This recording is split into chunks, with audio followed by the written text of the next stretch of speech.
as well too is that when it comes to creating content, another thing you should think about is, as you're creating content, is having a look at what's successful with your audience. You're going to find after you maybe write a few blog posts, maybe make a few videos or a couple of podcast episodes, that suddenly one of the two articles or one of the two videos just explode. They just take off. And whatever was in those topics was something that really, really spoke to your audience and they couldn't get enough of it.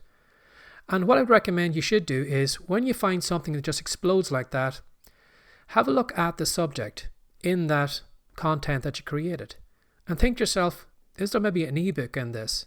Is there maybe a digital course? Is there maybe something that I can expand on? And then what you can do is you can actually test out product ideas by just keeping an eye on what goes viral, what explodes in your audience. It'll give an idea of what your audience likes. And of course, if you want to make money, if you want to build a good following, you need to give your audience more of what they like.